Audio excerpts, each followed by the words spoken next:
Yes, Yes. sir. Yes, Okay. sir. Error detection and correction. So first of all, you have to detect the error of any kind of data you have received, यानी जो आपने frame भेजा है, क्योंकि last जो होता है data link layer होता है, and by using the data link layer send the frame to the physical layer. तो इसका मतलब है डेटा लिंक लेयर ही एंड ऑफ द लेयर है, उसके बाद जो फिजिकल लेयर है उसका इंपॉर्टेंस डिफरेंट है. तो यानी आपका फ्रेम का जो एग्जिस्टेंस है कि वो करेक्ट है या नहीं है, वो आपका डेटा लिंक लेयर में होता है. और ऑलरेडी मैंने मेंशन किया है कि डेटा लिंक लेयर में हेडर के साथ साथ फुटर भी ऐड होता है. तो इसीलिए डेटा लिंक लेयर में जो डेटा यूनिट का नाम है उसका होता है फ्रेम. तो फ्रेम आपके पास सक्सेसफुली रिसीव हुआ है कि नहीं, इसको फाइंड आउट करने के लिए एरर डिटेक्शन टेक्निक्स हम अप्लाई करते हैं, पता करने के लिए कि आपका data successfully you are receiving your data और नॉट. और सेकंड जो हमारे पास अप्रोच होता है that is called error correction. Means if you detect that the frame have some kind of error, so how the error will be going to be how the error is going to be corrected. तो वो कैसे correct होगा उस चीज को हम लोग देखते हैं. अब आते हैं कि फ्रेम में डेटा करेक्शन हो रहा है या नहीं है, ये जो होता है डिपेंड करता है फिजिकल लेयर पे. तो इसका मतलब है फिजिकल लेयर पे जो भी डेटा है वो बिट्स में कन्वर्ट हो जाते हैं. तो यहाँ जो हम error detection and correction process देख रहे हैं that is actually belongs to the physical layer. तो हम सबसे पहला जो लेयर हम बात कर रहे हैं फिजिकल लेयर. तो फिजिकल लेयर में सबसे पहला हम ये पढ़ने जा रहे हैं कि एरर टेक्निक्स क्या होता है. तो हमारे पास ट्रांसमिशन एरर बहुत तरीके का होता है, इसके डिटेलिंग पे नहीं जाएंगे हम लोग. आप लोग इसको नेट में सर्च कर सकते हो, इसके डिटेलिंग आपको मिल जाएंगे. जैसे कि सबसे पहला जो होता है थर्मल नॉइस. थर्मल नॉइस मतलब जैसे किसी वायर से जब इलेक्ट्रिसिटी पास होती है तो आपने ये महसूस किया होगा कि जब आप वायर को टच करते हो तो वो गर्म हो जाता है. ऐसा आपको रियलाइज हुआ कभी? Yes sir. Yes, sir. हुआ. तो इसको हम लोग बोलते हैं थर्मल नॉइस, यानी जो बहुत ज्यादा हीट हो जाता है उसके कारण से आपका डेटा लॉस होने लगता है.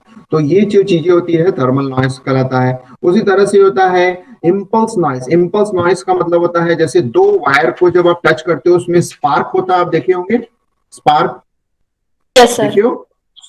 हाँ, उसको हम लोग बोलते हैं आर्किंग, आर्किंग रिले. तो इसका मतलब है उसकी वजह से भी आपका डेटा लॉस होता है, तो वो होता है इम्पल्स नॉइस. उसी तरह से सिग्नल डिस्टॉर्शन ड्यूरिंग ट्रांसमिशन, यानी जब आप सिग्नल सेंड करते हो तो ड्यूरिंग ट्रांसमिशन कहीं ना कहीं कुछ प्रॉब्लम्स की वजह से वो प्रॉब्लम्स मतलब उसमें कुछ डिस्टॉर्शन आ जाते हैं. दूसरा जो होता है क्रॉस टॉक. नेक्स्ट जो होता है क्रॉस टॉक. क्रॉस टॉक मतलब दो अलग अलग जो फ्रीक्वेंसी आपस में मैच कर जाती है और फिर एक साथ जो होता है दो आवाजें सुनाई देती है, तो वो चीज होता है. उसी तरह से voice amplitude signal compression technique जब आप अप्लाई करते हो तो उस केस में भी आपका डेटा लॉस हो सकता है. तो उसी तरह से नेक्स्ट जो होता है क्वांटाइजेशन नॉइस, फिर जीटर नॉइस होता है, फिर receiver and transmitter out of sync अगर हो जाता है तो भी रिसीविंग नहीं हो पा रहा है. तो डिफरेंट काइंड ऑफ नॉइस को इस तरह से डिफरेंट पोर्शन पे डिवाइड किया गया है. तो हमारा मेन मोटिव है नॉइस को डिटेक्ट, मतलब ये नहीं बताना है कि इसका डिटेलिंग नहीं बताना है कि ये नॉइस कैसे काम करता है. हमारा था कि इस तरीके का ट्रांसमिशन एरर पॉसिबल है, नॉइस हो सकता है जिसकी वजह से आपके जो डिजिट्स है यानी बिट्स है उसके इंफॉर्मेशन में चेंजेस आ सकता है. तो जो एरर होता है, so error is actually exist in a physical layer. तो फिजिकल लेयर जो होता है वो बिट पे काम करता है. तो इसीलिए हम लोग बात करते हैं कि ये bit error occur when a source send a bit B, यानी हमने बिट बी को सेंड किया एंड डेस्टिनेशन उसको रिसीव किया है नॉट बी. यानी फॉर एग्जांपल अगर हमने 1 बिट को सेंड किया और रिसीविंग एंड जो था उसको 0 रिसीव किया, तो इसका मतलब है कि आपके पास वो एरर फॉर्म में डिटेक्ट हुआ यानी एरर फॉर्म में रिसीव हुआ. तो ये एरर जो होता है हम कैसे फाइंड आउट करेंगे, तो ये एरर इसी तरीके का होता है, बिट वाइज एरर यानी बिट के फॉर्म में होता है. The error can take place on the link, यानी एग्जांपल ईएम इंटरफेसिंग या सिग्नल लॉस की वजह से हो सकता है, इन ए malfunctioning switcher or router along the path or in the source and the destination. Example given failed hardware or bit error is memory.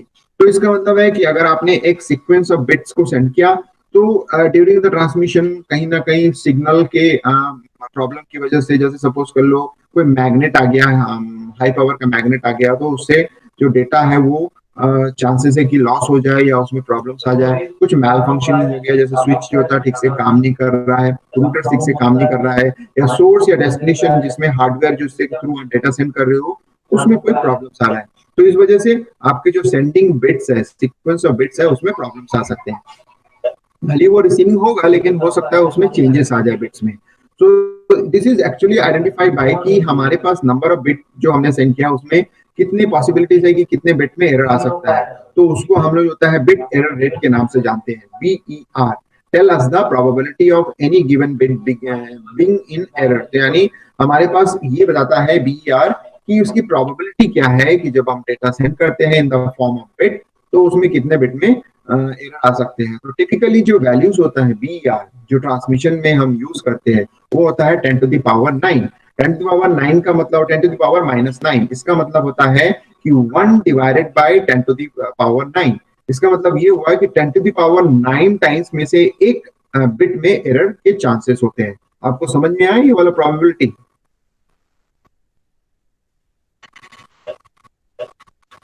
Sir second समझ में नहीं है। सर सेकंड समझ में नहीं है। सेकंड, जैसे मैंने एग्जांपल दे रहा हूँ BER, ठीक है, बिट एरर रेट। तो बिट एरर रेट को रिप्रेजेंट करने का तरीका, जैसे फॉर एग्जांपल मैं लिखता हूँ 10 टू द पावर -4। तो 10 टू द पावर -4 का मतलब ये हुआ है कि 1 अपॉन 10 टू द पावर 4। तो 10 टू द पावर 4 का मतलब क्या हुआ? 10,000। 10,000 मतलब ये हुआ BER is equal to 1 upon 10,000। 10,000 का मतलब ये निकला कि 10,000 बिट ट्रांसमिट करने के बाद एक बिट में एरर आना है। आपको समझ में आ गया? Yes sir. यानी 10 टू द पावर 9 -9 जो होता है वो ये बता रहा है BER नॉर्मल इलेक्ट्रिकल लिंक के लिए। और ऑप्टिकल लिंक के लिए देखिए इसका रेंज कितना बढ़ जाता है, यानी कितना ज्यादा फायदेमंद होता है ऑप्टिकल लिंक। यानी 10 टू द पावर -12 बिट जब आप सेंड करते हो उनमें से किसी एक बिट में एरर आता है तो कितना ज्यादा इसकी जो एरर रेट है बहुत ज्यादा कम होता है। इलेक्ट्रिकल में थोड़ा ज्यादा होता है और ऑप्टिकल में कम होता है। समझ में आ गया BER का मतलब क्या होता है? Yes sir. और यहाँ पे हमको जो समझाया गया है ये आपके उतने नॉलेज के, सिंपल नॉलेज के लिए है, आपके उतने उसके लिए नहीं है कि क्या होता है। अब जैसे कि बिट का यूज करते हैं तो बिट का यूज करके हम पैकेट्स बनाते हैं। तो एज्यूम n बिट पैकेट, यानी सपोज कर लो n, एक पैकेट में n बिट है। तो उसको अगर हम BER के साथ कंपेयर करते हैं या BER के साथ फॉर्मुलेशन करते हैं तो पैकेट एरर रेट के नाम से जाना जाता है। Packet error rate nothing but 1 minus BER whole to the power n। लेकिन 1 - 1 - BER whole to power n को अगर आप सॉल्व करने जाओगे तो सॉल्व नहीं कर पाओगे, मुश्किल है। तो उसके लिए क्या करता है, मैथमेटिकली जब हम लिखते हैं दैट इज इक्विवेलेंट लिखते हैं। तो इक्विवेलेंट का साइन यहाँ पे आप देख सकते हो, फ्लैग और इक्वल टू यूज किया गया। तो इसका मतलब है ऊपर जो एक्सप्रेशन दिया हुआ है 1 माइनस ब्रैकेट में 1 - BER whole to the power n, that will be represented by this one NBER। ठीक है, तो ये PER is equal to equivalent to NBER। अब ये कब लिख सकते हैं? जब ये बोला जा रहा है कि N BER जो होता है, आप बात कर रहे हो N इंटू BER जब आपने लिखा तो N into BER is much much less than 1, यानी 1 से भी बहुत छोटा है। तो ऊपर वाले एक्सप्रेशन को आप ऐसा लिख सकते हो। और डेफिनेटली ये जो वैल्यू है NBER ये हमेशा छोटा ही होता है, बहुत ज्यादा रिड्यूस्ड फॉर्म में होता है। तो इसीलिए हम इसको ऐसे करके लिख सकते हैं। जैसे for example n is equal to 10 to the power 4 लिखा हुआ है तो BER इज इक्वल टू क्या होगा? n क्या है आपके पास? 10 टू द पावर 4 और आपके पास जो होता है BER। तो इस तरह से आप क्या कर रहे हो, 10 टू द पावर -7 आप यूज कर रहे हो BER। तो दोनों को मल्टीप्लाई करने से एक प्लस है एक माइनस है, तो कितना बच रहा है? -3। तो ये चीजें आपको समझ में आ गया कि मैथमेटिकली हम किसी चीज को स्मॉल फॉर्म में कैसे लिख सकते हैं। लेकिन जब आप लिखोगे that is not equal to, यानी इक्वल टू नहीं होगा, वो इक्विवेलेंट टू होगा। क्लियर हुआ ये?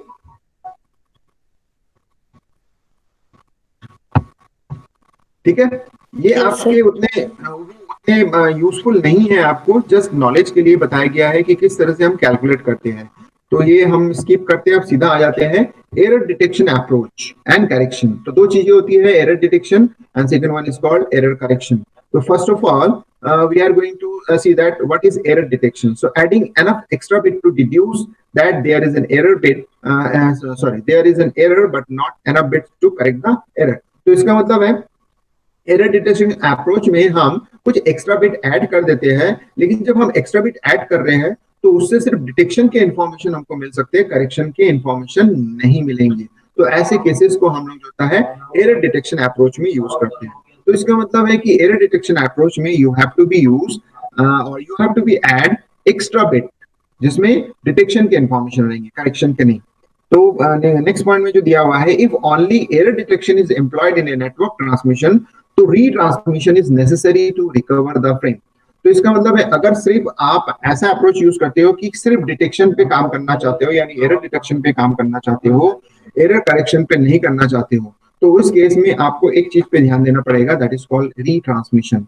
तो इसका मतलब है आप डिटेक्ट कर लोगे, फिर एक्नॉलेज करोगे, एक्नॉलेज करने के बाद वापस रिट्रांसमिशन होगा। तो ये जो चीजें होती है, ये आप जो होता है एरर डिटेक्शन के केस में करते हो। और नेक्स्ट जो लिखा हुआ है at the data link layer, this is referred to as ARQ।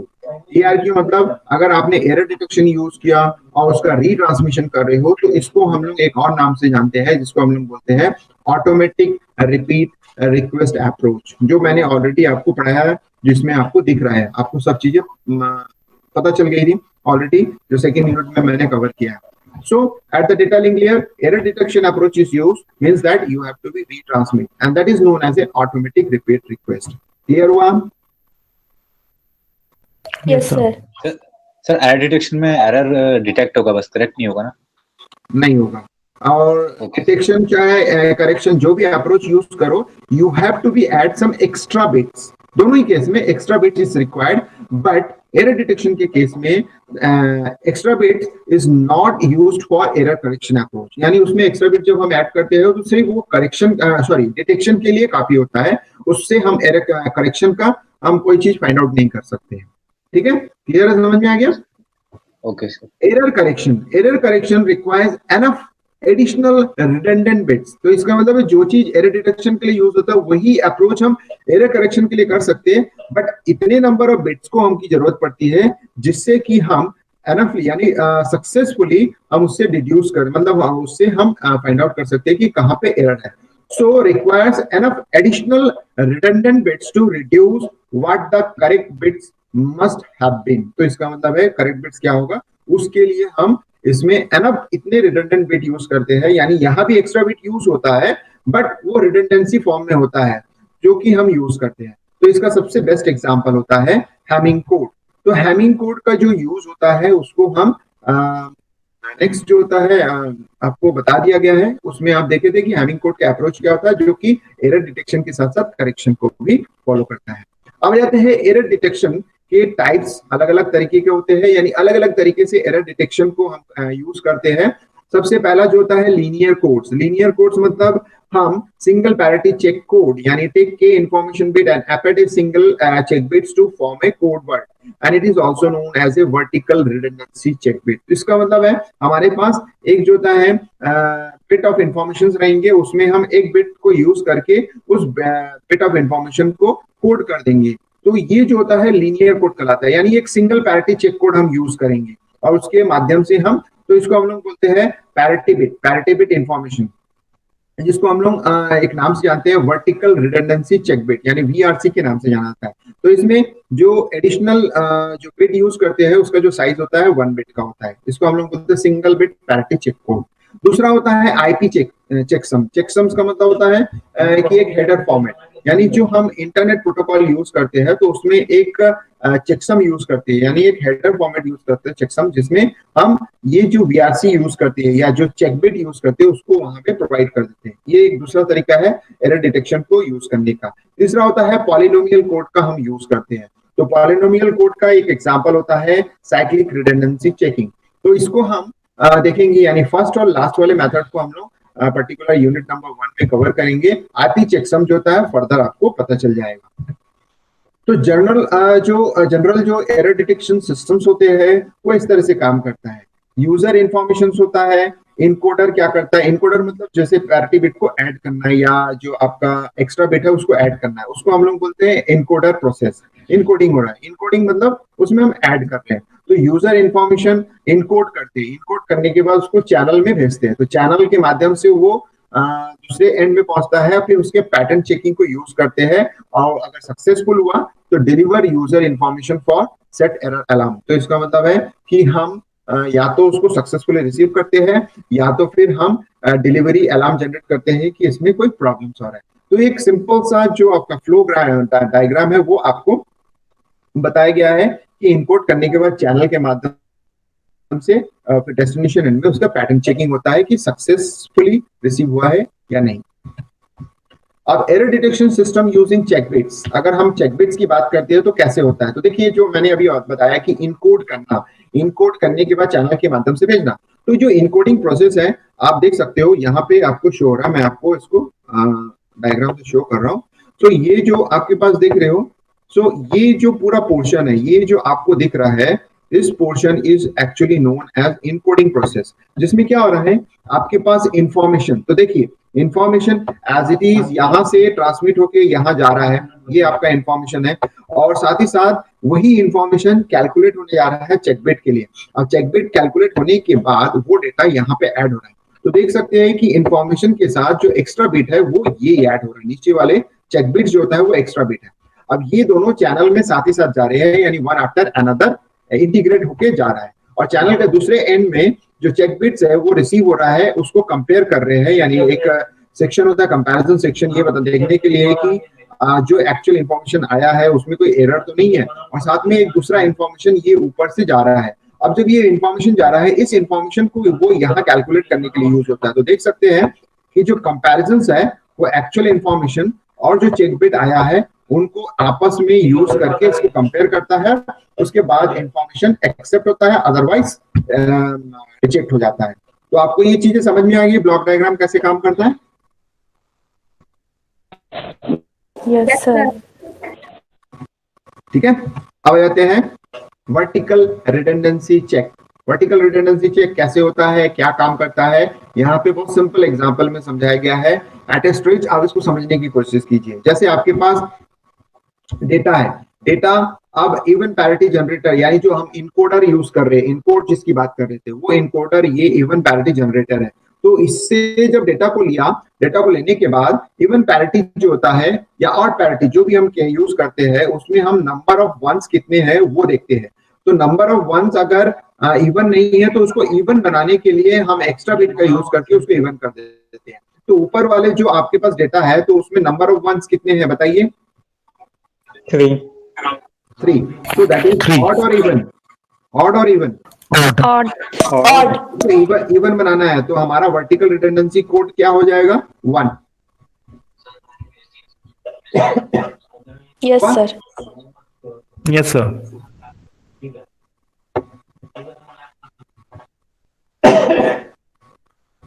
हो गया ये? तो आपको समझ में आ गया किस तरह से हम vertical redundancy check bit use कर रहे हैं? Yes sir. और ये रिसीविंग एंड में रिसीव होने के बाद इसका यूज होता है।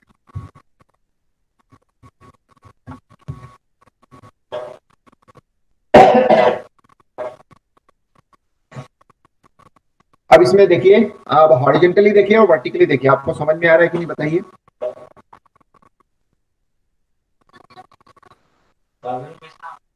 Yes sir. चाहे वर्टिकली देखिए चाहे हॉरिजॉन्टली देखिए, इसमें एक ही चीज किया गया है कि नंबर ऑफ जो 1 है दैट मस्ट बी ऑड है उसको even. Even, even not odd, हम यहाँ इवन को लेके चलेंगे। तो हर एक लाइन में अगर आप देखोगे तो इवन बनाया गया है, और हर एक Yes, sir. वर्टिकल में देखोगे तो उसको भी इवन बनाया गया है। तो इस तरह से आपका पैरिटी बाइट क्रिएट होता है और पैरिटी बिट्स क्रिएट होता है। तो समझ में आ गया 2 डायमेंशनल पैरिटी जो वर्टिकल रिडंडेंसी कोड होता है वो कैसे जनरेट होता है। इस तरह से हम उसका इस्तेमाल करते हैं। अब यहाँ पे आपके पास 2 डायमेंशनल पैरिटी है जो एग्जांपल में आपको समझाया गया है, वही चीज मैं एक दूसरे एग्जांपल से समझाया गया, आप देख सकते हैं। ठीक है, अब आते हैं ये आपके लिए एक्सरसाइज है, आप इसको हो सके तो नोट कर लीजिए।